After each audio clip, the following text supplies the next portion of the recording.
Hey guys, Mark here. How you all doing today? Um, I've been following this guy in California. His name's Lee Carroll, and he was actually an engineer. Interesting story.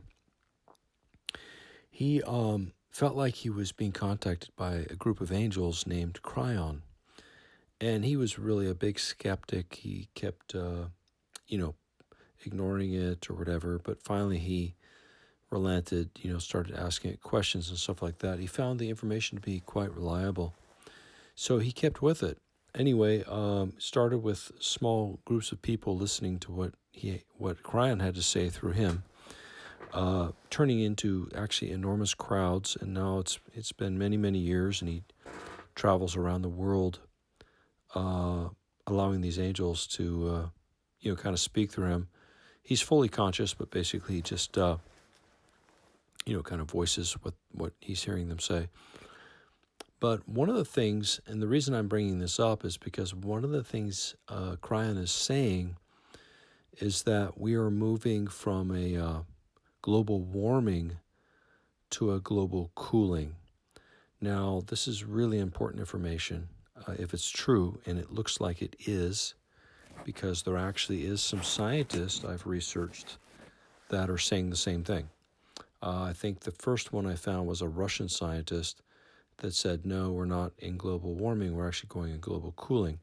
But what Cryon said, if I remember right, this was quite some time. You could probably go and find the information on the website. You can find Lee Carroll's Cryon channeling website and then go through the previous channelings. It would probably take you some time to find it, but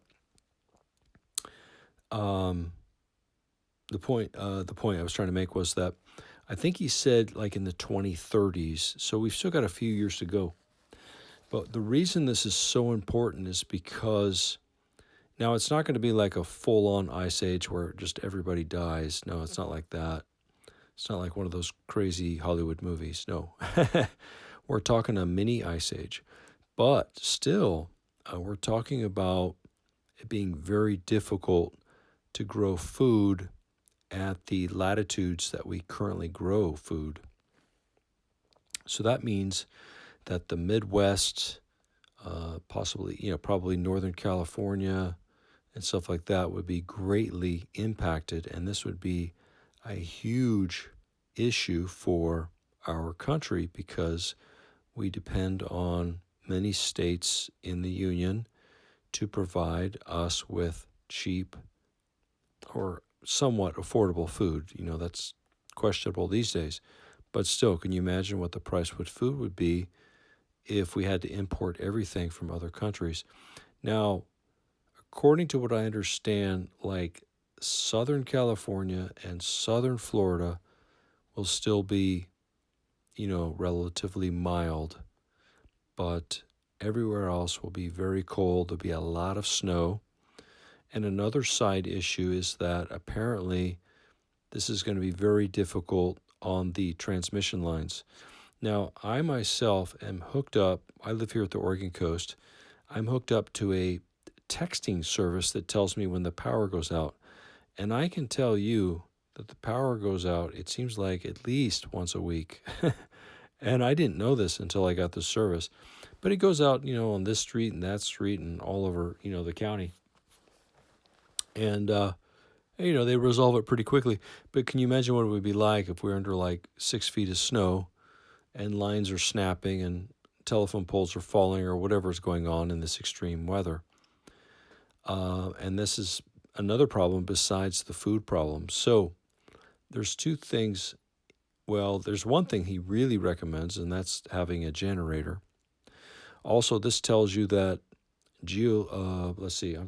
solar panels and possibly wind turbines that could get frozen possibly, and solar panels that could get covered in snow all the time could be quite useless. And this is where geoenergy becomes really important. Now, I saw a study that said actually with the techniques that we have now, and there's more on the way, there's some great techniques coming, I understand, including like drilling with hot lasers or something into the earth.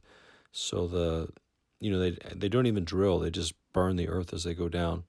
Anyway, that's all coming. So good geotechnology is coming, and this is going to be really important for us, especially to survive this mini ice age. Now, I don't know how long this little ice age is going to last, but I'm imagining a few decades. But the reason I'm doing this video today is because we need, as you can see on the image here, we need new ways of thinking about things, new ways of building. And I've been thinking about this for quite some time, and my idea might not be perfect, and I would love to hear any comments that you have, what you think, or what you could do, what would be better than my proposal. But this is what it is, and so yeah, I'm trying to keep this as quick and concise as possible, and at least food for thought. Okay, so in the design here, it covers several things. First off, starting with the dome shape. Now, I know not everybody wants to live in a dome for whatever reasons. I don't really understand it. I think they're beautiful, but not everybody does. But if you go inside of a dome, they feel very spacious. They're also naturally quiet. Just like an airplane is aerodynamic against wind, so is a dome. And that makes it quieter, and it makes it more sturdy in windstorms, and more resistant to, tornadoes and hurricanes and all that stuff. Also, it's a very strong structure, so it's also more resistant to earthquakes and things like that. Not saying it's impervious, but a lot more resistant. My understanding is the domes can handle like 200-300 mile per hour winds, so they're quite feisty. Let's just say that. So we've got the dome shape. So what I've done here is, you're going to have to kind of use your imagination to fill in some of the blanks here. I did my best here just hand drawing this for the last few minutes. But basically, the top of the dome is made with triple glass triangular skylights. So there's lots of light able to get inside. Now, somebody would have to go out and clean those once in a while. Of course, if it's snowing, that would be like a regular chore to do.